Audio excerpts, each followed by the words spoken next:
I told you, Trump turns 80 this weekend. His birthday is on the 14th of June.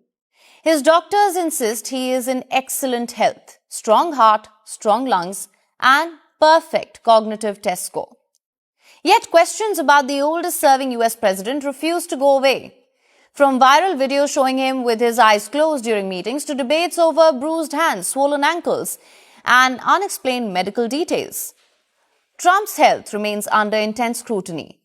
This debate is no longer just about medical reports. It is about public confidence as well.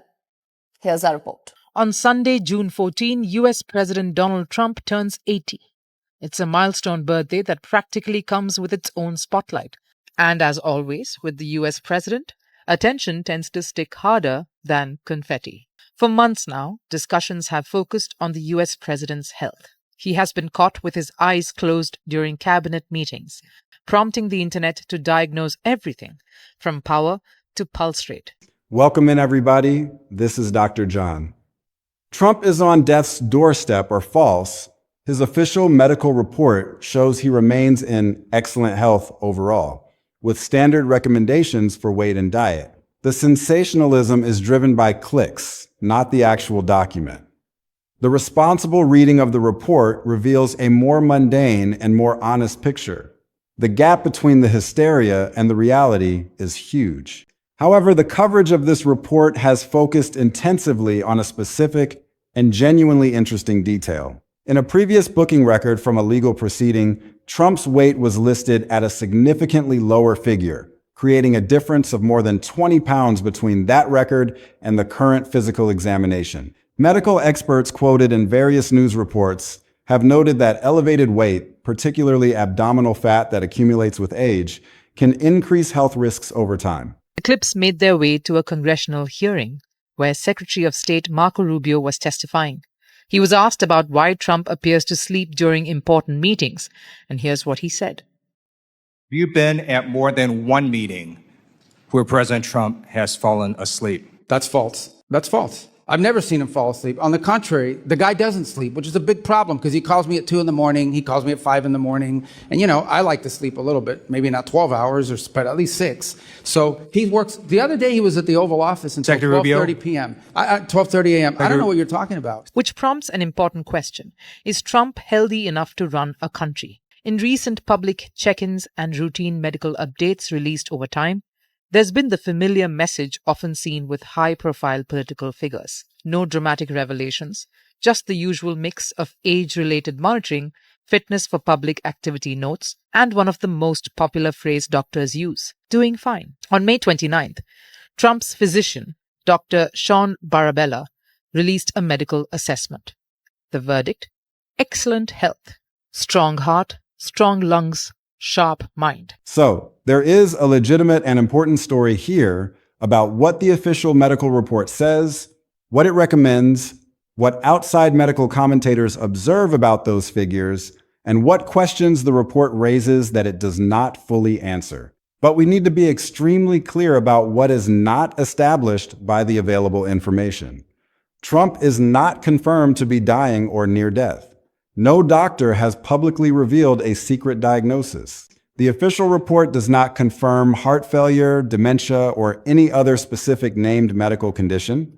And weight alone does not prove a near-term medical outcome for any specific individual. He scored a perfect 30 out of 30 on a cognitive test designed to screen for dementia and Alzheimer's. Trump gained 14 pounds since his last exam. He now weighs 238 pounds or around 108 kilograms at 6 foot 3 inches height. Technically, near the threshold of clinical obesity. The report also mentions his aspirin use. Trump takes high-dose aspirin more than his doctors recommend to protect against heart attacks and strokes. His doctors have now told him to reduce the dose. Speculations about Trump's health emerged last year when bruises were spotted on his hands and his ankles were pictured swollen. When the images became viral, the White House said it's due to frequent handshakes. This is consistent with minor soft tissue irritation from frequent handshaking and the use of aspirin, which is taken as part of a standard cardiovascular prevention regimen. This is a well-known and benign side effect of aspirin therapy.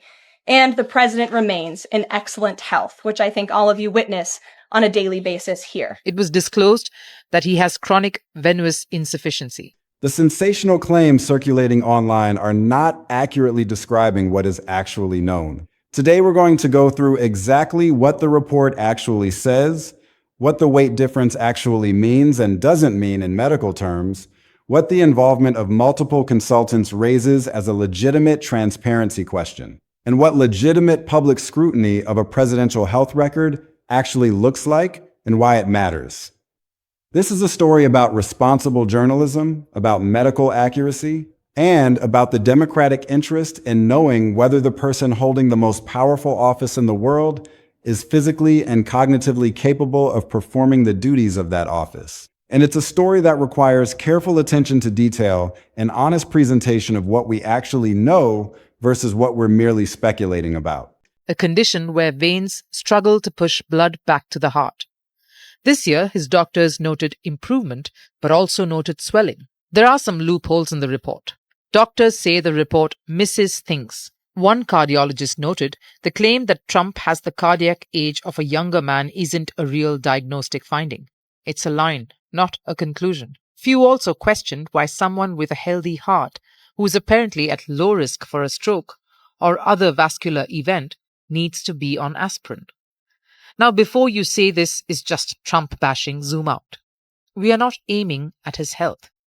The United States has no maximum age for elected officials, but 79% of Americans, nearly 8 in 10, support age limits for elected officials, according to Pew Research. At 80, he's the oldest serving US president.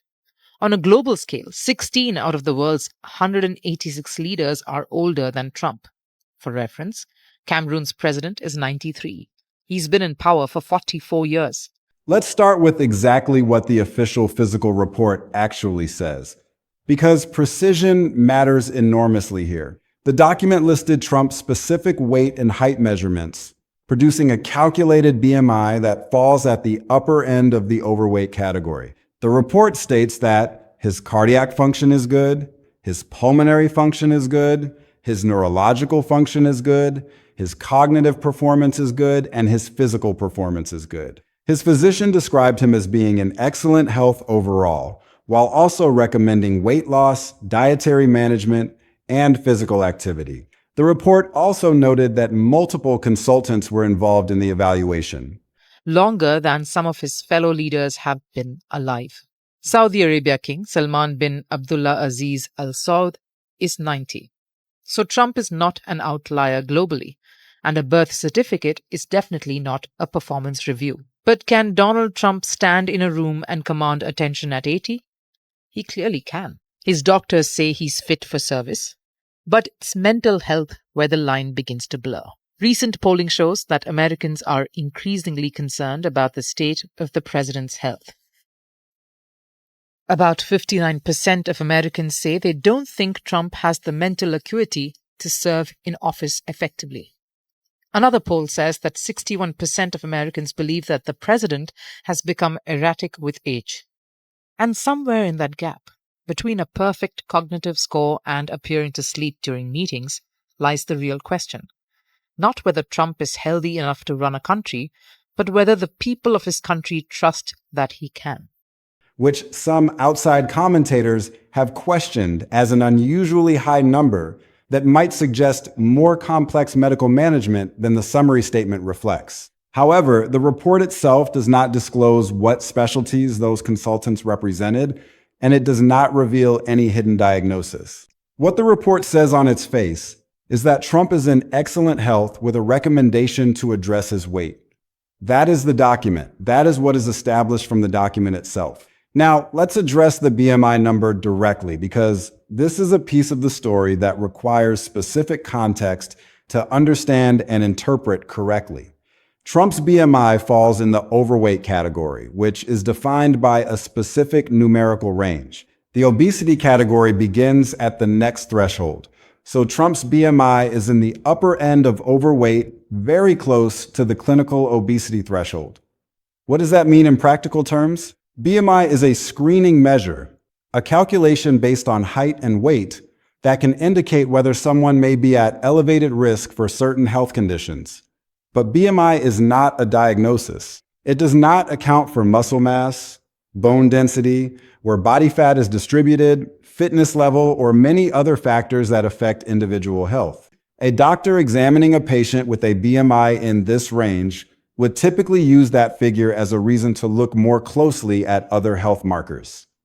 Cholesterol, blood pressure, blood sugar, cardiovascular function, metabolic indicators, rather than treating the BMI number itself as a conclusion about that patient's health. The appropriate framing is that Trump's BMI is at the high end of overweight and very close to the clinical obesity threshold, which is a health consideration that is genuinely worth noting and discussing honestly. It is not by itself evidence of any specific diagnosis or any specific near-term health outcome for any individual, because individual health is far more complex than a single numerical screening measure. Let's go through the different layers of this story carefully and specifically, because there are several distinct layers worth working through individually. There is the weight comparison layer, what the weight difference between the previous record and the current physical actually means and does not mean in medical terms, with the appropriate caveats about measurement context.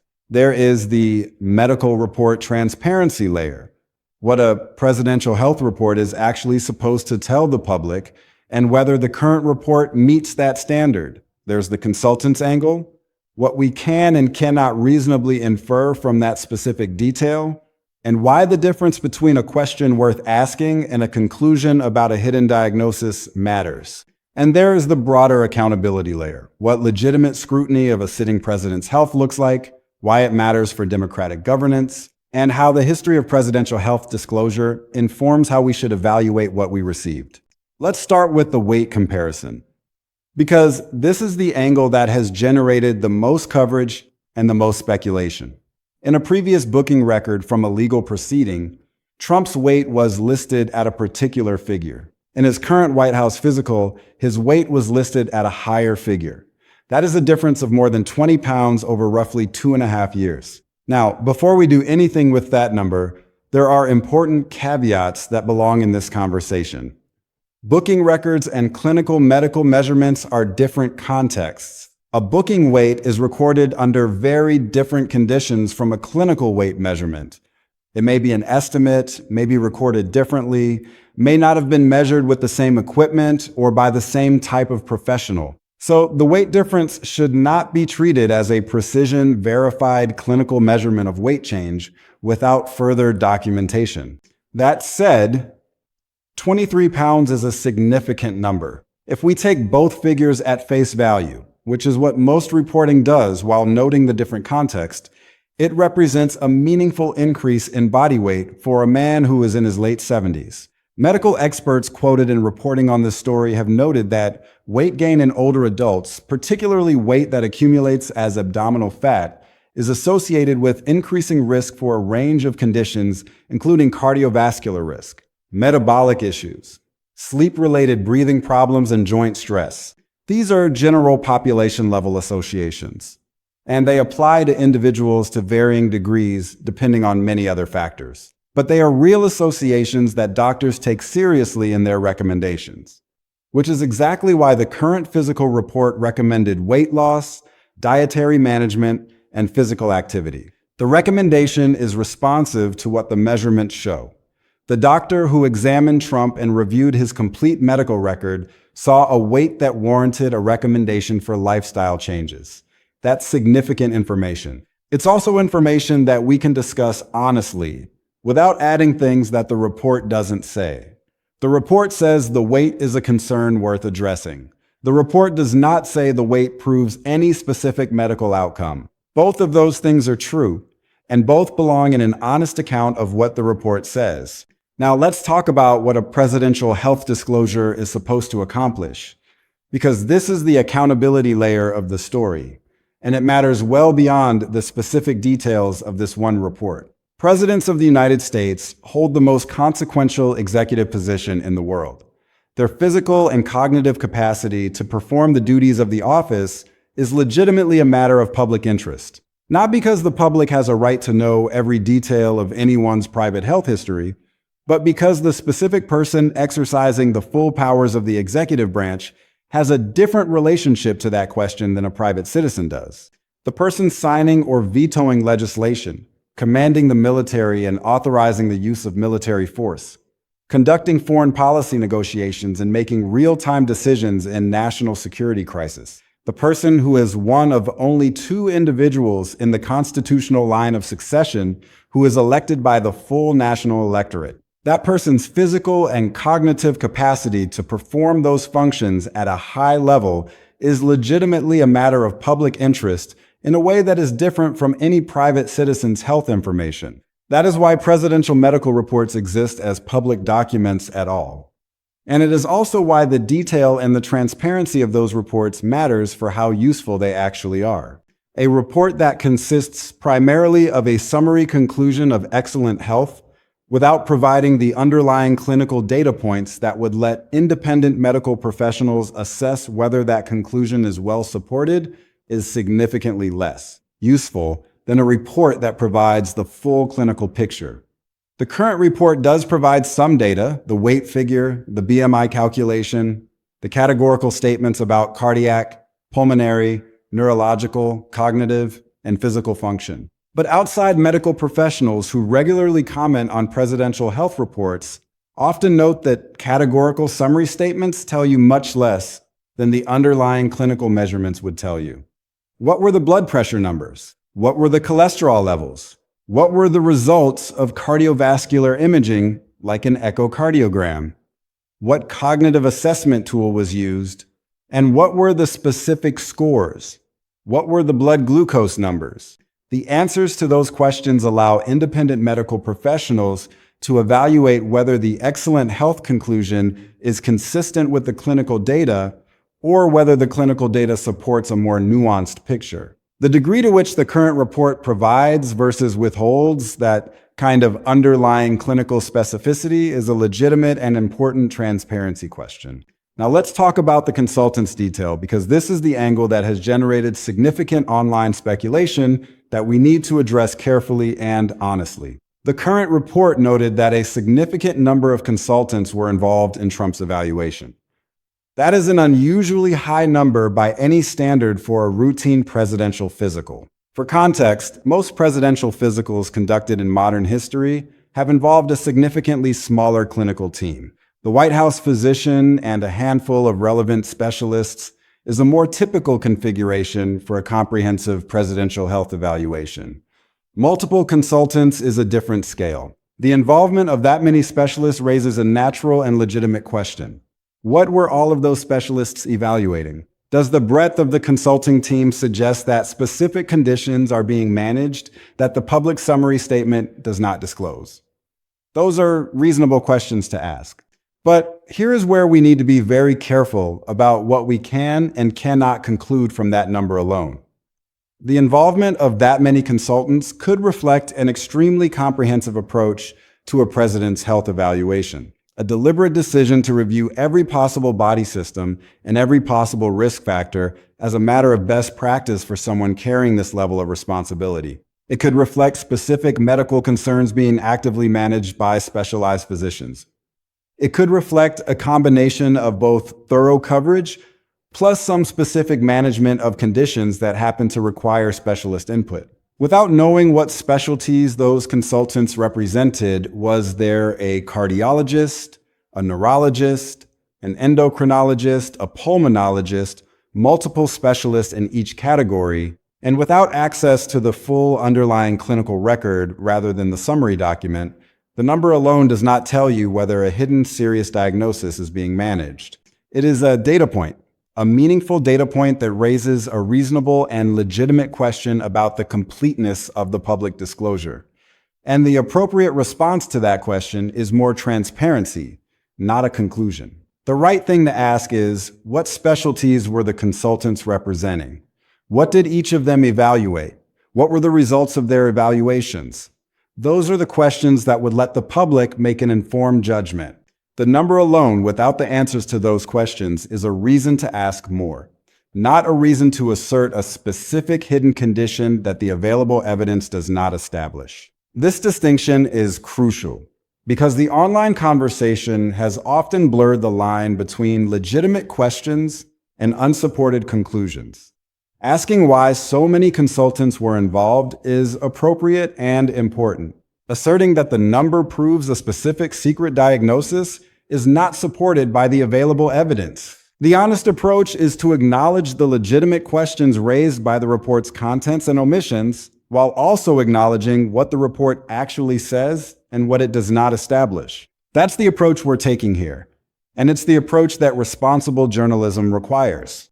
Now let's talk about the history of presidential health reporting, because context matters enormously for evaluating what we are seeing with the current report. Presidential health transparency has varied significantly across administrations and across the full arc of American history. Franklin Roosevelt's declining health during his fourth term, the cerebral hemorrhage that was clearly approaching during the 1944 campaign and the early months of his fourth term, was largely withheld from the public, including from many senior members of his own administration. Americans did not know how seriously ill their president was until he died in office. John Kennedy's various health conditions were not publicly disclosed at the time. Addison's disease, significant back problems that affected his daily functioning, and the extensive range of medications he was taking were essentially kept private while he was alive and in office. Ronald Reagan's Alzheimer's diagnosis became public only after he left office, even though some observers later argued that early signs may have been visible during the later years of his presidency. More recent presidents have been more forthcoming in some areas. George W. Bush's annual physicals provided relatively detailed information about his cardiovascular health and fitness regimen.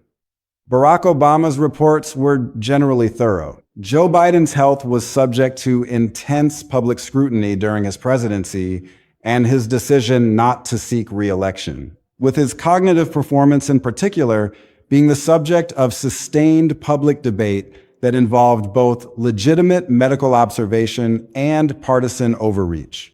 The pattern across all of these cases is that the public's interest in knowing whether the president is cognitively and physically capable of performing the duties of the office is real and legitimate, and that the gap between what the public is told and what is actually happening medically has historically been a source of significant concern when it has come to light. That history is the context in which the current report's content and its gaps deserve to be evaluated. We've seen this pattern before. Presidents and their medical teams have often presented a rosier picture than the underlying reality would support. Sometimes that's been done out of genuine belief that the president was capable despite health challenges. Sometimes it's been done out of political calculation, a desire to avoid appearing weak or vulnerable. Sometimes it's been done out of simple deference to the president's privacy wishes. Whatever the motivation, the result has often been that the public has not had a complete and accurate picture of the president's health until after the fact, when it was too late to matter for electoral decisions or for assessments of fitness for office. The current report follows this historical pattern in some ways while departing from it in others.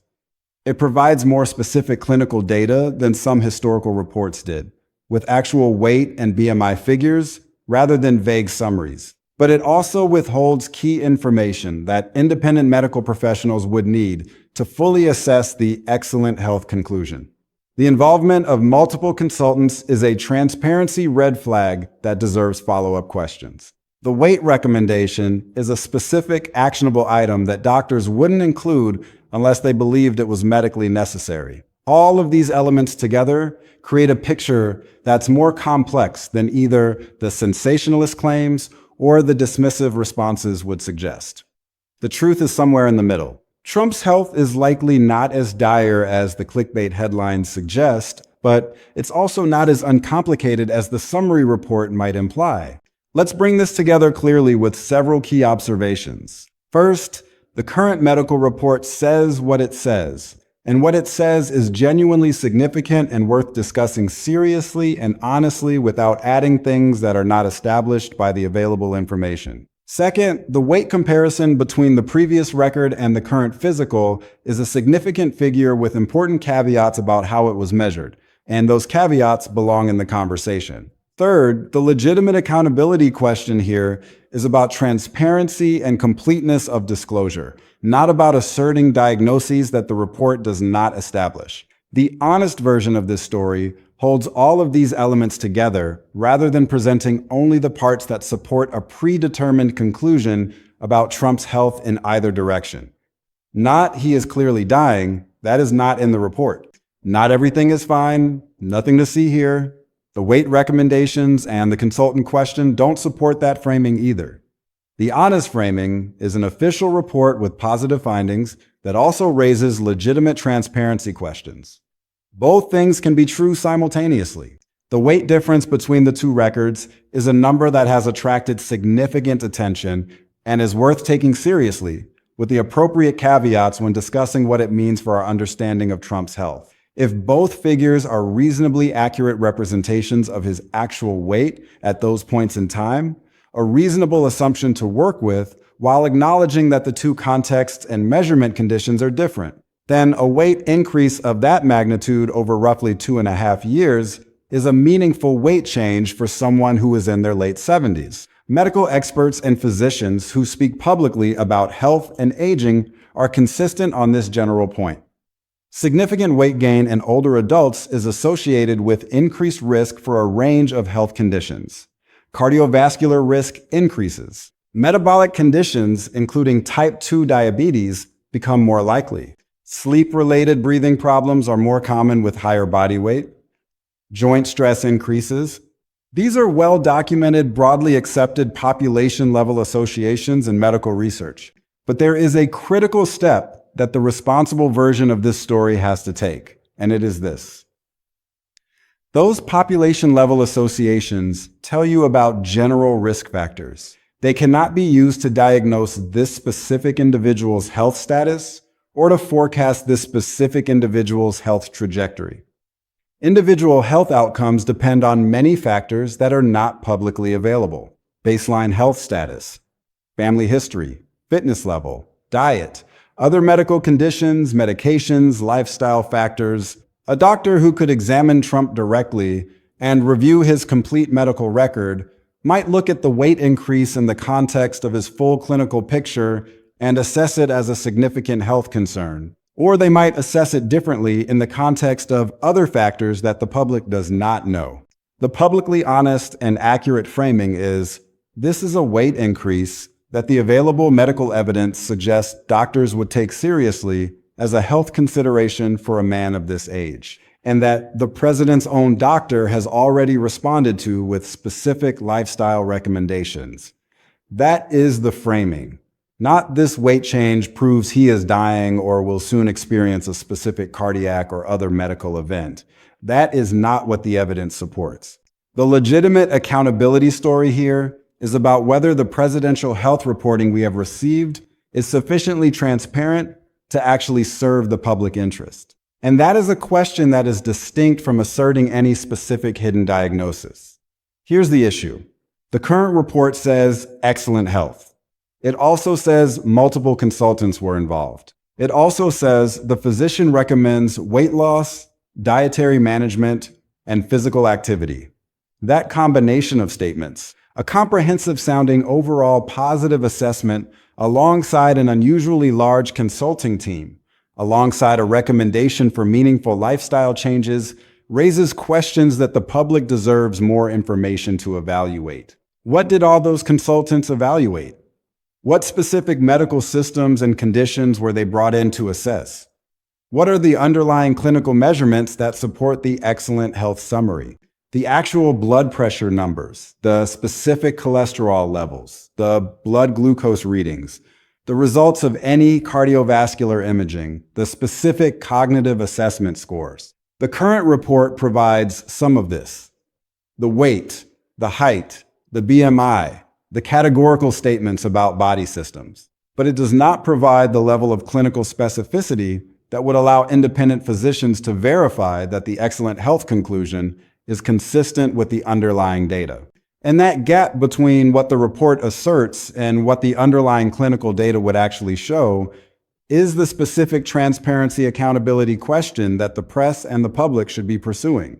The press and the public should be pressing for more clinical specificity, not because there is proof that something specific is being hidden, not to assert a secret diagnosis that the available evidence does not establish, but because transparency about the president's health is a legitimate and important democratic interest. The person holding this office, making these decisions, and asking the country to trust their judgment on matters of war, economy, and governance, that person's health and capacity, is something the public has a reasonable right to be able to evaluate from real clinical information, not summary press releases. That is the accountability story, and it is significant enough without adding things that the evidence does not support.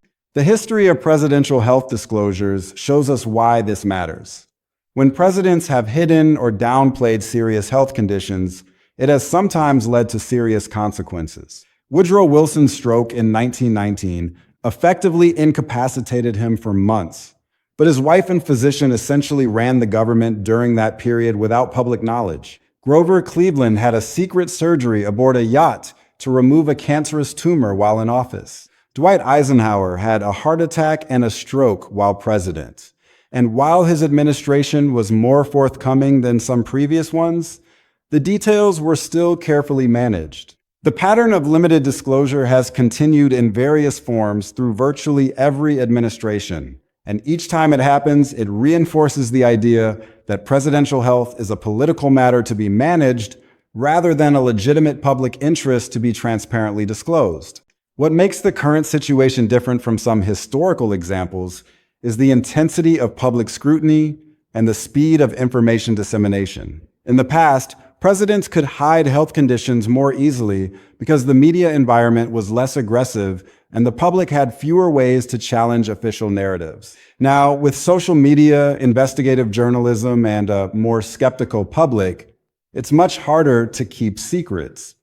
But that doesn't mean secrets aren't still being kept. It means the pressure to disclose is higher, and the gap between what's disclosed and what's actually happening is more likely to be exposed. The multiple consultants' detail in the current report is exactly the kind of thing that might have been easily overlooked in an earlier era, but now raises immediate questions because the public has become more sophisticated about medical transparency issues. So what should we watch going forward as this story develops? First, whether any additional clinical detail comes out through investigative reporting, records requests to relevant agencies, or any form of voluntary disclosure from the administration or the White House Medical Unit. The current report is the public record right now. If additional clinical detail becomes available through any channel, that additional detail would allow for more informed outside assessment than the summary currently permits. Second, whether the weight and health angle becomes part of the midterm political conversation. Presidential health has historically become a political issue when it connects to broader questions about fitness for office. Whether Trump's opponents use this report in the political environment and whether that use is accurate or inflated is a political story worth watching. Third, the next scheduled physical. Presidential physicals are typically annual. The next report will tell you whether the weight continued to increase, stabilized, or changed, and whether the excellent health assessment holds alongside the same or updated measurements. The current report is a snapshot. The next one provides comparison. The responsible version of this story is genuinely significant without the inflation. Trump's health matters because his decisions matter. The weight increase matters because it represents a health concern that his own doctor has recommended addressing. The multiple consultants matter because they raise legitimate transparency questions. The public deserves more clinical specificity because presidential health is a democratic interest. All of those things are true.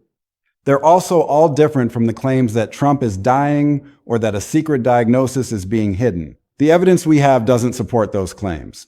But the evidence we have does support a legitimate conversation about transparency, about health, and about accountability. And that conversation is worth having, honestly and carefully, without the sensationalism that too often dominates the discussion.